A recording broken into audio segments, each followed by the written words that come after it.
는 어떤 화가가 있었습니다.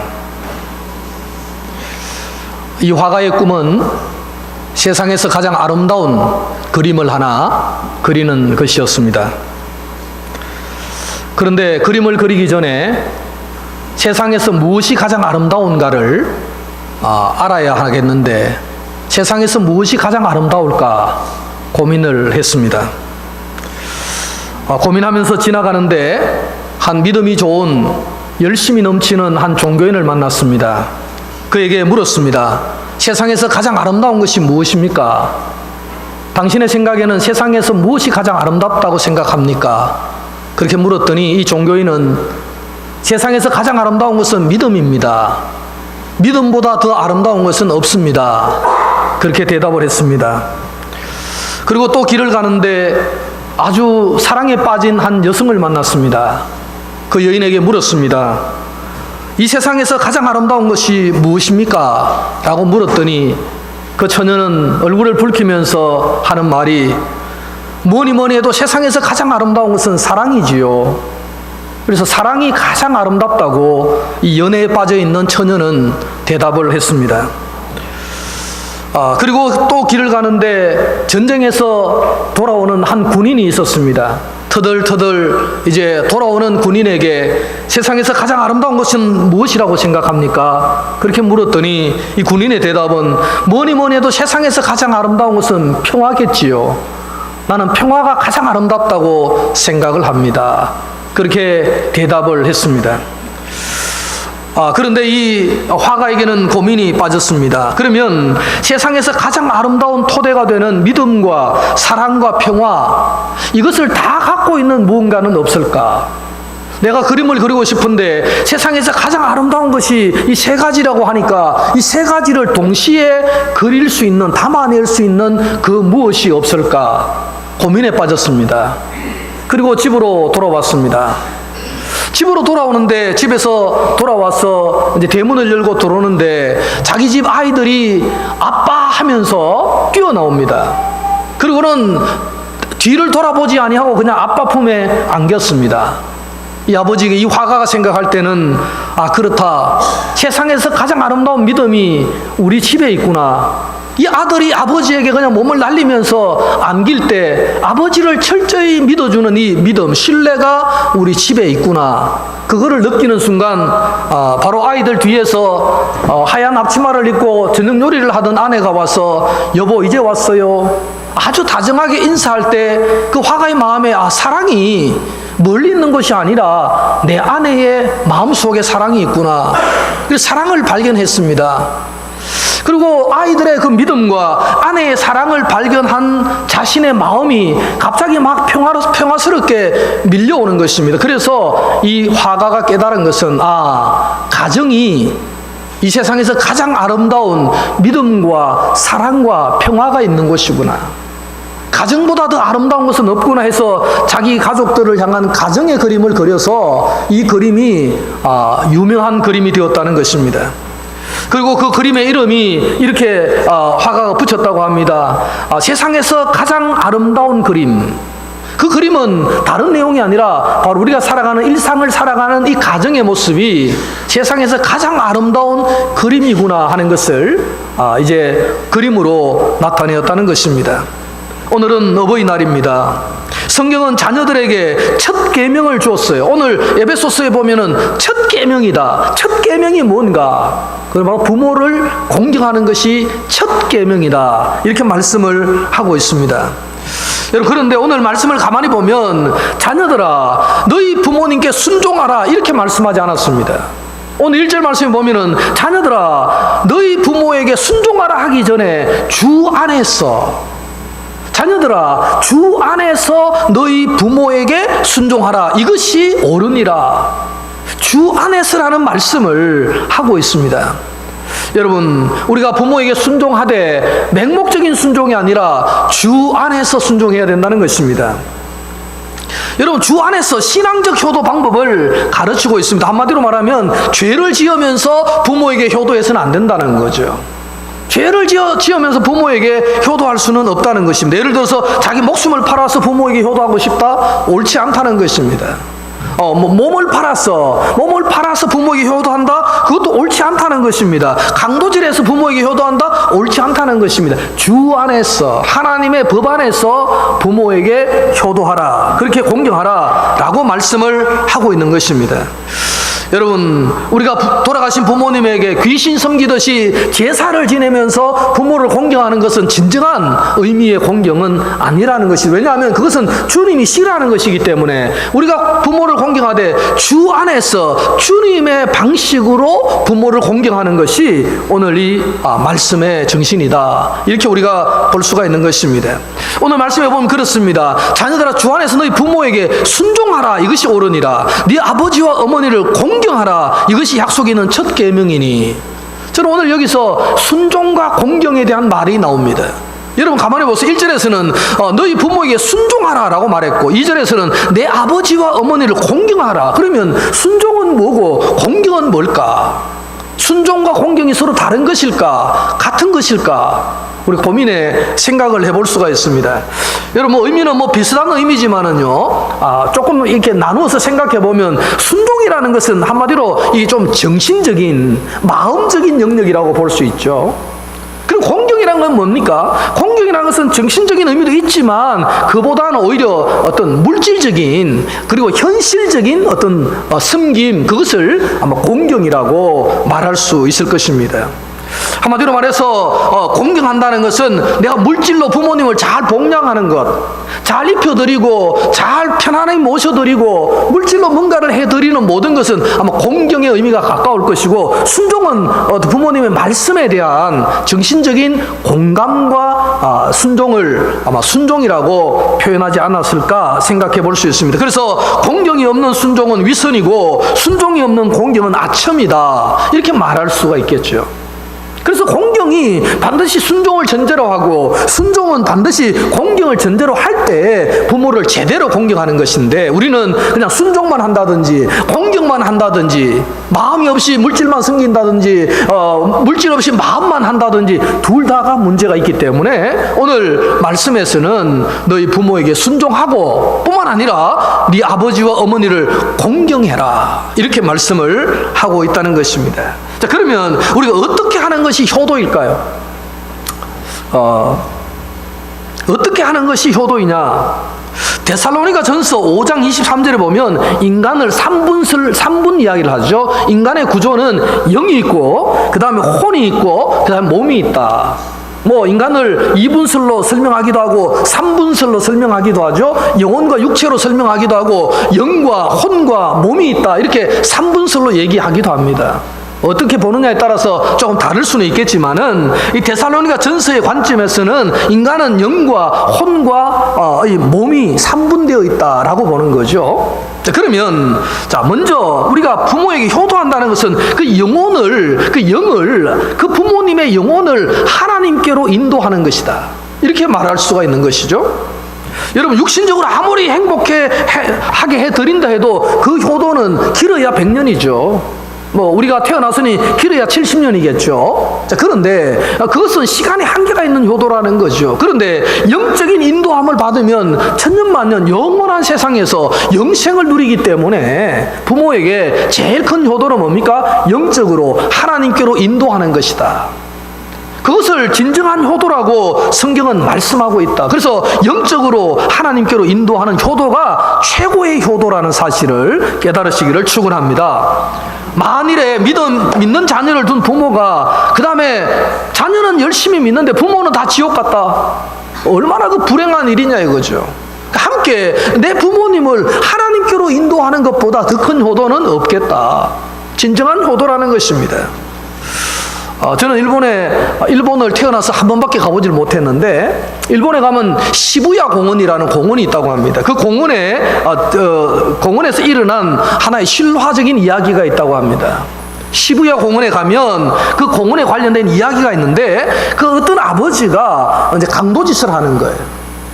자기 아내가 죽고 딸을 하나 키우는데 이 막막하니까 강도질을 해서 이제 자기 가족을, 딸을 부양하는 이제 이런 아버지가 있었다는 거예요.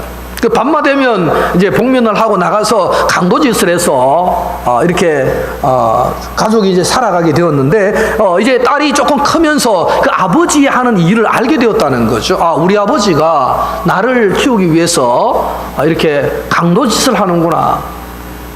근데 그 딸아이는 신앙생활을 열심히 하는 믿음 있는 자녀였다고 합니다. 그래서 아버지에게 전도를 했죠. 아버지, 이제 교회 가자고, 예수 믿으라고 전도를 열심히 했는데 아버지는 도무지 듣지 아니하고 밤만 되면 복면하고 나가서 강도짓을 해서 가족을 이제 생계를 책임지는 이런 아버지에게 이 자녀가 많이 기도했다고 합니다.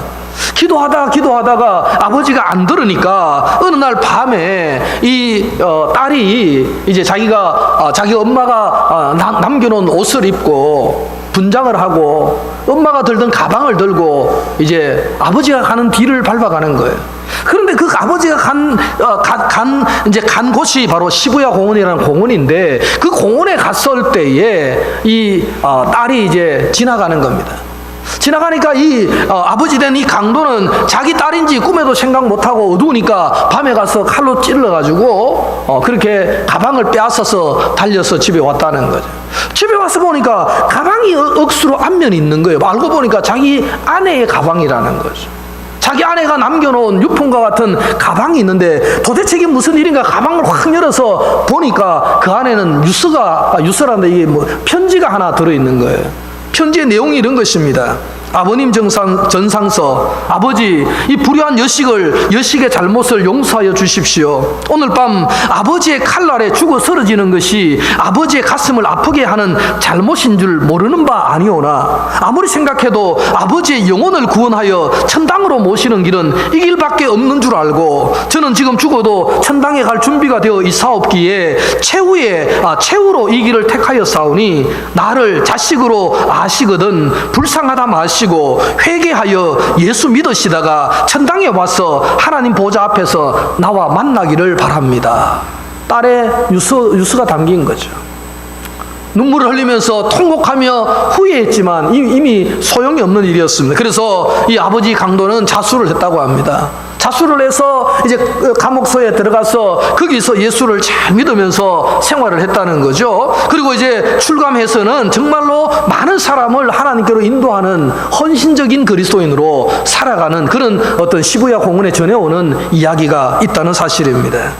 여러분, 우리 인생은 결국은 영적으로 부모님을 잘 인도하는 것, 하나님 안에서 영이 편안히 살아갈 수 있도록 인도하는 것, 그것이 바로 최고의 효도라는 사실을 우리가 먼저 기억할 필요가 있습니다. 자, 그러면 이제 인간은 영이 있고 부모에게도 영이 있고 그 다음에 혼이 있다 이렇게 말씀하잖아요. 혼은 정신적 영역인데요, 마음을 편안하게 해드리려면 부모에 대한 존경심이 있어야 된다는 거죠. 여러분, 자기의 몸과 생명을 주고서라도 자식 잘 되기만을 바라는 것이 부모의 심정 아니겠습니까? 내가 아파할 때 같이 아파했고 내가 기뻐할 때 같이 기뻐하면서 키워주신 그 자식을 키우신 그 부모의 마음을 우리 헤아리지 않는다면 무엇을 해도 그거는 효도가 될 수가 없다는 것이죠. 우리나라 아이들은 부모가 좀 훌륭하면은 자랑스러워하고 부모가 좀 덜 훌륭하면은 자랑스러워하지 않는 그런 마음이 있죠. 근데 이제 미국이나 서양 아이들은 좀 생각이 달라서 하여튼 부모가 뭘 하든 간에 자기 부모가 이렇게 제일 좋은 걸로 알죠. 그래서 설문조사를 하면 세상에서 가장 존경하는 사람이 누굽니까 물으면 부모를 많이 얘기한다고 하죠. 부모가 많으냐 물어보면 이제 페인트공 여러 가지 사회적으로 그렇게 중요한 직업이 아닌 직업이지만 우리 아버지가 가장 좋고 우리 아버지 직업이 가장 자랑스럽다는 그런 마음을 이제 많이 가지고 있다는 것이죠. 여러분, 우리가 아무리 우리가 잘 살아도 부모를 인정해 주거나 부모의 마음을 잘 이렇게 헤아려 주지 못한다면 그건 절대로 효도가 아닌 것입니다. 잠언 23장 25절에 보면 내 부모를 즐겁게 하며 너 낳은 어미를 기쁘게 하라. 어떤 마음으로 기쁘게 하는 거 아니겠습니까? 부모의 마음을 어떻게든 기쁘게 하라, 이렇게 기록이 되어 있습니다. 잠언 30장 17절에는 아비를 조롱하며 어미를 순종하기를 싫어하는 자의 눈은 꼴짝이 까마귀에게 쪼이고 독수리 새끼에게 먹히리라. 여러분 무슨 말씀입니까? 아비를 조롱하고 어미에게 순종하기를 싫어하는 그 자녀의 눈은 이건 눈이 아니겠죠. 이거는 뭐 경상도 말로 좀 진짜 나쁜 말로 할 수 있잖아요. 그 눈은 꼴짝이 까마귀에게 쪼이고 독수리가 눈을 뽑아먹을 것이다. 이런 어떤 자문의 말씀이 있습니다. 무서운 얘기 아니겠습니까? 부모님의 마음을 불안하게 하고 초조하게 만드는 자녀는 이런 결과를 가져올 수도 있다는 것을 경고하고 있습니다. 여러분 이것은 지금 제가 드리는 이야기는 오래되어서 여러분도 잘 아는 이야기입니다. 서울에 가면 동네 이름이 효자동이 있잖아요. 효자동요. 서울의 그 장충공원 옆에 보면 효자동이라는 동네가 있는데요. 효자동이 언제부터 효자동이 왜 됐는가 유래가 있어요. 유래가 뭐냐면 이런 얘기입니다. 어느 날 손자가 태어났는데 손자가 어릴 때 낮잠을 자는 할아버지가 손자를 깔아뭉갠 거예요. 그래서 아가 숨을 안 쉰 거예요. 손자가 낮잠을 자면서 할아버지에 깔려가지고 죽은 겁니다. 그럼 며느리가 보니까 아가 시아버지 등에 깔려가지고 숨을 안 쉬고 죽었다는 거예요. 그래서 알을 이제 숨도 안 쉬는 알을 들쳐업고 이제 들에 있는 남편에게 막 뛰어간 거예요. 여보 큰일 났다고. 지금 이 아이가 잠을 자다가 아버님 등에 깔려가지고 아가 숨을 안 쉰다고 죽었다는 얘기잖아요. 그러니까 그 자식이 들판에서 일하다가 자기 아내가 아들을 데리고 와서 하는 말을 들어보니 너무 기가 막히잖아요. 그럴 때 이 농사를 일을 하고 있던 그 아이의 아버지가 아기를 뺨때기를 후리치면서 이놈 새끼, 이놈 자식, 할아버지의 마음을 그렇게 불편하게 해서 되겠느냐고 뺨때기를 때리니까 아가 갑자기 죽었다가 깨버린 거예요. 살아났다는 거야, 아가. 그러니까 이 아들의 마음도 자기 아버지가 손자를 깔아뭉개서 아가 죽었는데 우리 같으면 어떻게 하겠습니까? 아버지 나와서 보소, 나 좀 보소 하면서 멱살 쥐고 막 할 낀데 아가 죽도록 낮잠을 디비 잡니까? 이렇게 하면서 갈 낀데 그 아들 되는 아들이 얼마나 효도가 지극했으면 그 자기 아버지가 알을 죽였는데도 알을 때리면서 이놈의 새끼 할아버지의 마음을 모르고 낮잠 자는데 방해했다고 때리니까 아가 그냥 정신을 차려 깨끗다는 거예요. 그래서 그 동네 이름은 그냥 효자동이다. 이 동네는 전부 효자만 살아야 된다. 그런 유래가 되어서 효자동이라는 동네가 생겨났다는 것입니다. 여러분 진짜 그 아들은 조선시대 얘기겠지만 효자 아니겠습니까? 부모의 마음을 조금 더 어긋나게 안 하려고 하는 마음. 정말 이런 말씀을 참 이렇게 하기도 저도 참 곤란해요. 왜냐하면 저도 안 그랬기 때문에. 부모님 살아 계실 때 안 그랬기 때문에 참 후회가 되는 말씀이죠. 요즘 제가 그 손준현 어르신이 이제 여기 영남 요양병원에 계시잖아요. 지금 제가 이제 신방을 가보면 이제 사실 시간이 별로 많이 안 남았어요. 음식을 거의 못 드시고 이제 미음 드시다가 또 올리시고 또 이렇게 배설이 잘 안 돼요. 그래서 못 드시고 그러면 이제 돌아가시거든요. 그래서 연세가 이제 80대 중반이 되셨고 참 이렇게 멀지 않구나. 근데 그 자녀들은 우리 교회 아무도 안 나오시고 어르신만 이제 2년 나오시다가 이제 병원에 지금 입원해 계시는데 이제 딸이 아주 믿음 좋은 딸이 있죠. 대구의 어떤 침례교회를 다니는 전상숙 집사라고 그 따님이 계세요. 그 따님하고 제가 이제 그 어머니 때문에 많이 통화를 합니다. 따님이 저한테 전화 오기도 하고 제가 필요에 따라서 전화하기도 하고 그렇게 합니다. 그렇게 하는데 제가 이제 말씀을 드렸거든요. 이제 어머님이 지금 상태가 많이 안 좋으신데 이제는 조금 준비를 해야 된다. 제가 그렇게 이제 객관적으로 말씀을 드리잖아요. 그런 말씀을 드리면 본인도 이제 그런 마음을 갖고 있어요. 우리 어머니가 이제 오래 사실 것 같지는 않구나. 그런 안타까운 마음을 갖고 있습니다. 그때 제가 꼭 하는 말이 이 말이에요. 지금은 집사님이 어떻게 하든 간에 돌아가시고 나면 후회한다. 지금 아무리 잘해도 후회하고 못하면 더 후회하고 후회는 무조건 남는다. 부모가 돌아가시고 후회 안 하는 자식은 이 지구상에 아무도 없다. 무조건 후회는 하는데 어떻게 모시는 것이 덜 후회하는 길인가를 생각해야 된다. 그러면서 제가 말씀을 이제 드립니다. 그래서 이런저런 준비를 어떻게 하라 이런 말씀도 제가 드리기는 합니다만은 여러분 부모님이 돌아가시면 자녀들은 다 후회하잖아요. 그때 좀 더 잘해드릴 걸. 그때 좀 내가 이렇게 해드릴 걸 후회를 다 합니다. 그러나 후회한들 그때는 이미 때가 늦죠. 그래서 제가 그 집사님께 집사님 어차피 후회는 하는데 지금 조금 더 잘 해드리면 좋지 않겠느냐. 그래서 저는 이제 불편한 이제 그 연장을 하지 마라 하거든요. 호수 꽂고 자꾸 그런 거 하지 말고 그냥 못 드시면 자연사 하실 수 있도록 자연히 편안히 돌아가실 수 있도록 그렇게 섬겨라고 말씀을 이제 제가 본인은 그걸 못 하잖아. 자식 입장에서는요. 그 이래도 후회고 저래도 후회니까 그냥 제 말 듣고 이렇게 하면 좋겠다라고 제가 권유를 해드리기도 합니다만은 여러분 어쨌든 그렇습니다. 부모가 뭐 실수도 있고 마음에 들지 않는 점이 있다 하더라도 하나님이 나를 태어나게 하시고 나로 하여금 내 부모로 권위로 인정해 주신 부모의 권위에 내가 굴복하고 순종한다면 복을 받는다는 것입니다. 그것이 오늘 성경에서 네 부모에게 순종하고 네 부모를 공경하라. 그것도 정신적으로 마음적으로 편히해 드려라 라고 합니다. 우리 성경에 보면 노아의 세 아들이 있는데 함과 셈과 야벳이 있는데 함은 아버지가 술 취해서 벌거벗은 모습을 보고 조롱했죠. 비아냥거렸잖아요. 그런데 셈과 야벳은 뒤로 돌아가서 아버지의 허물을 가려줬잖아요. 그때 셈과 야벳은 복을 받고 함은 가나안의 저주를 받아버리잖아요. 그래서 함의 후손들이 가나안 족속인데 지금까지도 가나안 족속은 저주를 받은 그런 모습으로 살고 있거든요. 여러분 부모에게 어떻게 하느냐, 함과 셈과 야벳이 부모에게 어떻게 했느냐에 따라서 다음 후손들이 그렇게 결정지어질 만큼 영향이 컸다는 것을 우리는 잘 알 수가 있습니다. 유대인 탈무드에 보면요, 이런 질문을 합니다. 어떤 제자가 랍비에게 우리가 부모를 공경하는데 어디까지 해야 되겠습니까? 이런 질문을 해요. 그때 한 랍비가 대답을 하기를 이렇게 대답했습니다. 네팅스의 아들 다마의 행적을 본받아라. 네팅스가 누구냐? 다마가 누구냐? 그러니까 당시의 사람들은 다 알고 있는 사람들인데 네팅스의 아들 다마에게 가서 그를 본받아라. 그러면 진정한 효도가 된다. 이렇게 이제 랍비가 대답을 했습니다.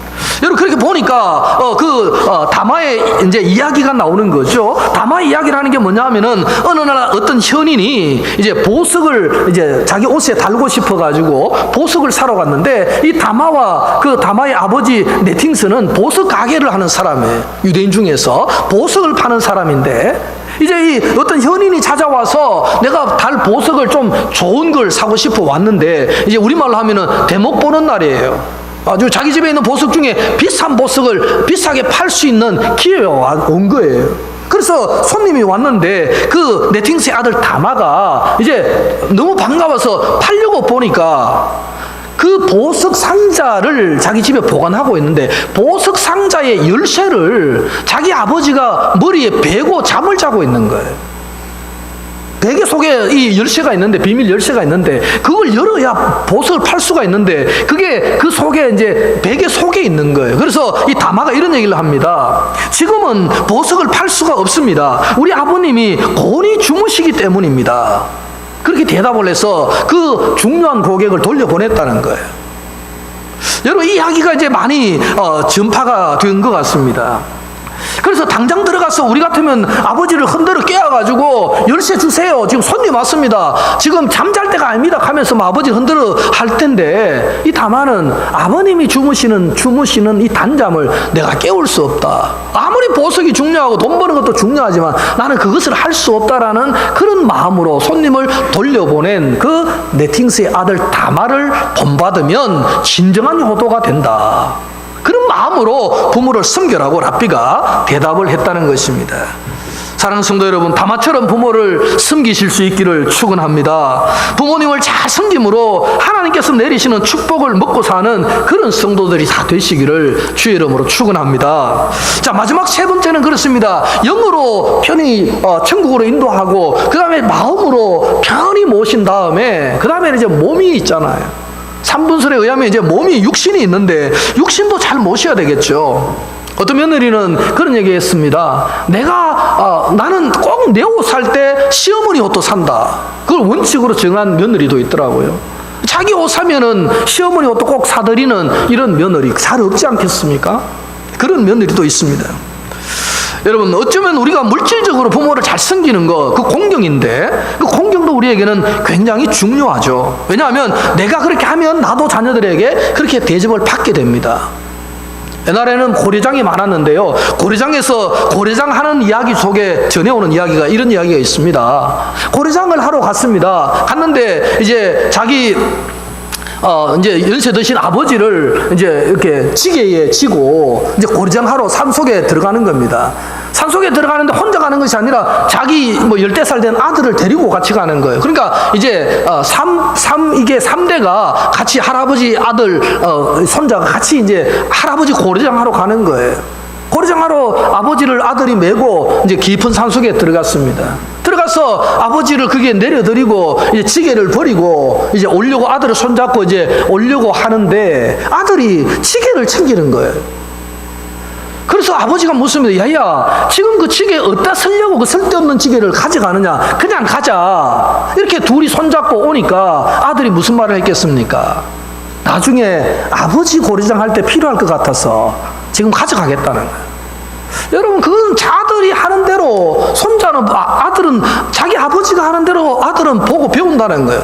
그 지게가 어디에 쓸 데가 있냐고 물으니까 아버지 나중에 늙으면 고리장 해야 되는데 그때 내가 쓰려고 가져간다는 그 아들의 말을 들었을 때 그 아버지의 마음은 어땠을까요? 여러분, 이것은 누가 만든 얘기가 있지만요, 이것도 굉장한 교훈을 주는 것입니다. 자기는 부모에게 엄청 불효를 해놓고 아들한테는 엄청 효도받기를 원하는 그 부모는 나쁜 부모라는 거예요.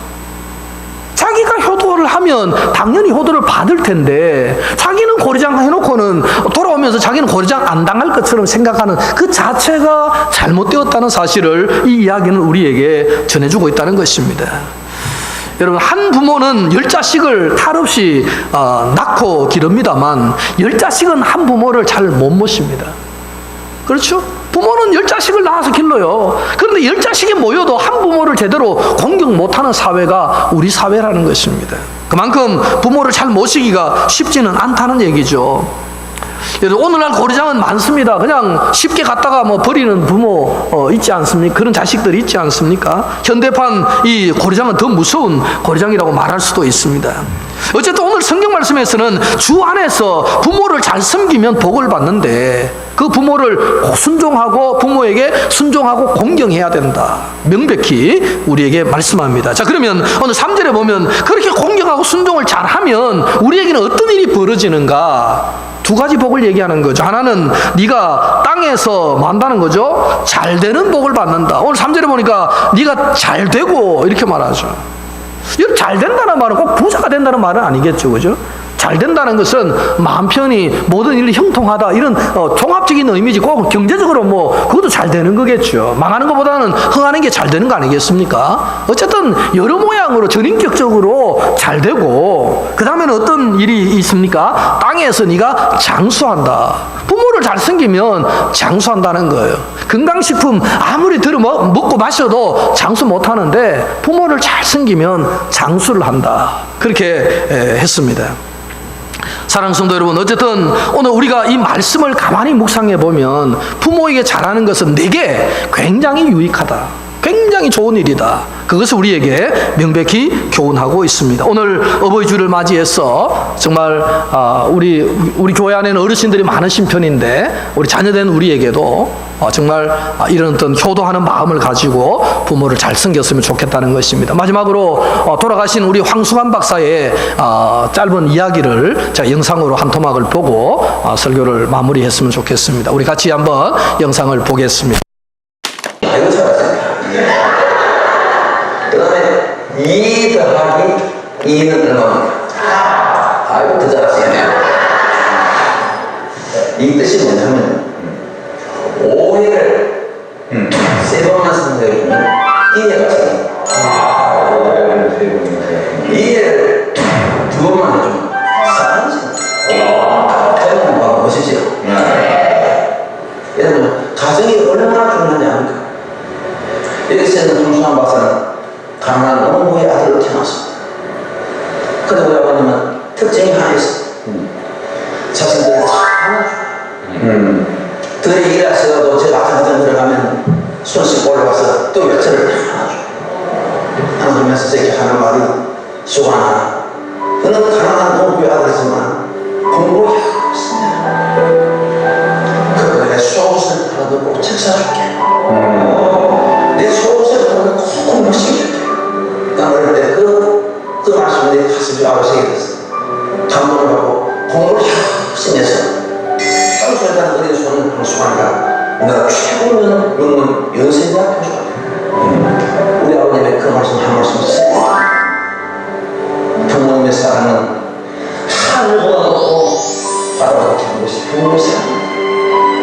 우리 아버님 살아계실 때, 우리 아버님 살아계실 때 이 나이에 학교 출근하기 위해서 아버님 너무 잠깐이었습니다. 예, 잠깐. 예, 약집 줬으면 해라. 차 줬으면 해라. 빨간 번호 써야 되고, 파란 번호 가야 되는데, 그 누가 모르나? 그것이 부모님. 부모는 자식을 나이가 아무리 들어도 어린애를 보면 오칠수산 보면 50대 나가고 같이 지하철 타면서 표를 쓰면서 깜빡 잊어버리고 어른 표현을 하고 애 표현을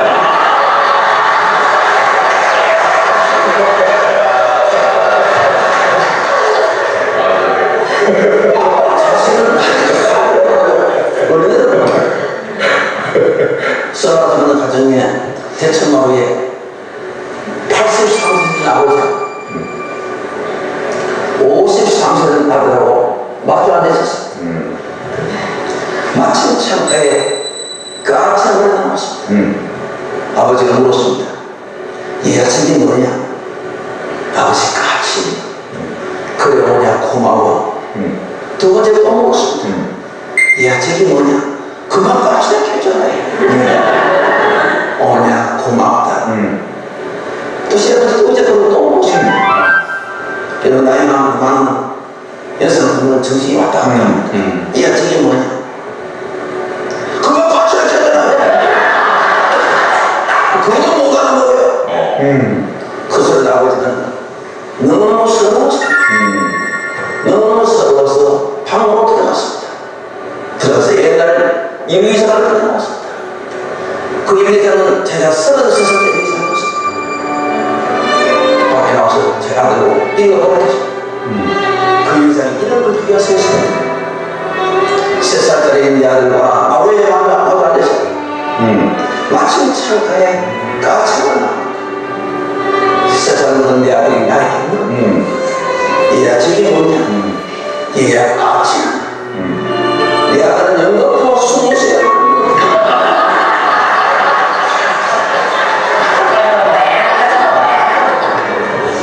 나는 20세를 가세로 통하면서 내 마음이 왜 이렇게 즐거운지 몰랐다.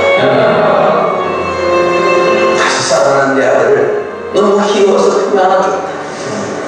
여러분요, 아버지는 자식에게 3번 먹은 자식을 화를 냅니다.